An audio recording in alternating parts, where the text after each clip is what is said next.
अध्यात्म का मतलब ये नहीं है कि घर बार छोड़ देना है। अध्यात्म को क्या लेना देना घर बार से, दुकान से, ये तो संसार है। अध्यात्म आपके बारे में भाई। वो कहता है कि आप जानते भी हो क्या कि आप जहाँ बैठे हो वहाँ क्यों बैठे हो, जिनसे संबंधित हो उनसे क्यों संबंधित हो, आपको पता भी है आप क्या बन करके जी रहे हो जहाँ भी जी रहे हो। ये है सवाल। अब जिस तल पर आप पूछ रहे हो कि मैं घर में रहूं या घर छोड़ दूं, उस तल पर अध्यात्म आपको उत्तर दे ही नहीं सकता। तो आपको देखना है। और किसने कह दिया कि ये दोनों विकल्प होते हैं? पहला विकल्प आपने कह दिया कि जैसी स्थितियां बिल्कुल वैसी ही चलती रहे, कुछ हिले नहीं, यथास्थिति बरकरार रहे, स्टेटस को। ये आपने पहला विकल्प पकड़ा है। और दूसरा विकल्प आपने क्या पकड़ा है कि सब छोड़ छाड़ के कहीं रफू चक्कर हो जाना है। इन दोनों ही विकल्पों में कौन सी होशियारी है? अध्यात्म में कुछ भी अनिवार्य नहीं, कुछ भी वर्जित नहीं, कर्म के तौर पर। एक चीज जरूर है जिसकी ओर आपका ध्यान खींचा जाता है, वो ये है कि क्या बने बैठे हो, क्या कर रहे हो, और जो बनकर जो कुछ कर रहे हो उससे तुमको चैन मिल रहा है क्या? बहुत सीधा सवाल है।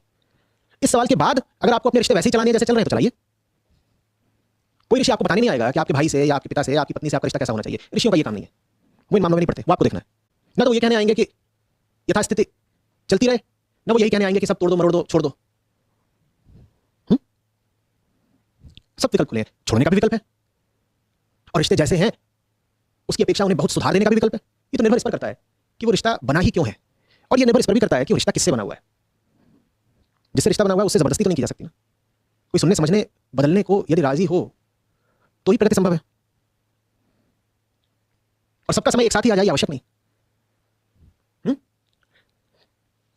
क्यारियां बना दीजिए, उसमें बीज छिड़क दीजिए, एक सी मिट्टी, एक से बीज, फिर भी अंकुर एक ही समय पर नहीं फूटते।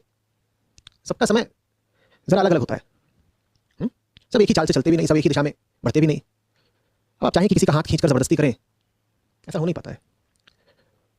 एक तरफ तो कह रहे हो कि मुक्ति परम आवश्यक है, दूसरी ओर क्या किसी को जबरदस्ती मुक्ति दिलाओगे? वो इस बात के लिए भी तो मुक्त है ना कि मुक्ति ना चाहे, वो नहीं चाह रहा तो क्या करोगे? या किसी से कहोगे कि ये एक बद्धता है कि तुम्हें मुक्त होना पड़ेगा? जब मुक्ति में कोई अनिवार्यता नहीं होती तो मुक्ति स्वयं भी अनिवार्यता कैसे हो गई? जिसको नहीं चाहिए उसको नहीं चाहिए, उसको अभी संसार भोगने दो भाई। अधिक से अधिक उससे कुछ बातें कर सकते हो, अधिक से अधिक कुछ प्रयोग कर सकते हो, अपनी ओर से प्रयास कर सकते हो। सब व्यक्ति अलग अलग होते हैं और सबके साथ अलग अलग ही विधियां काम करती हैं। कोई इसमें एक रास्ता नहीं बताया जा सकता। आपको अपनी चेतना का प्रयोग करना है।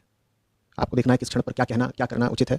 हाँ, एक बात निश्चित होनी चाहिए कि आप जो कुछ भी कर रहे हो उसमें आपकी और दूसरे व्यक्ति दोनों की भलाई निहित हो। जो कुछ भी आप कर रहे हो दूसरे का शोषण करने के लिए मत करिएगा। अगर आप अपनी चेतना का इस्तेमाल नहीं करना चाहते तो फिर आप बंधे बंधाए नियमों की मांग करते हैं कि नियम बता दीजिए, नियम क्या है, क्या नियम बता दें। ना घर पे पड़े रहना नियम है, ना घर को छोड़ देना नियम है। नियम तो इनमें से कुछ भी नहीं है। घर पे पड़े रहना भी बहुत गलत हो सकता है और घर को छोड़ देना भी बहुत गलत हो सकता है।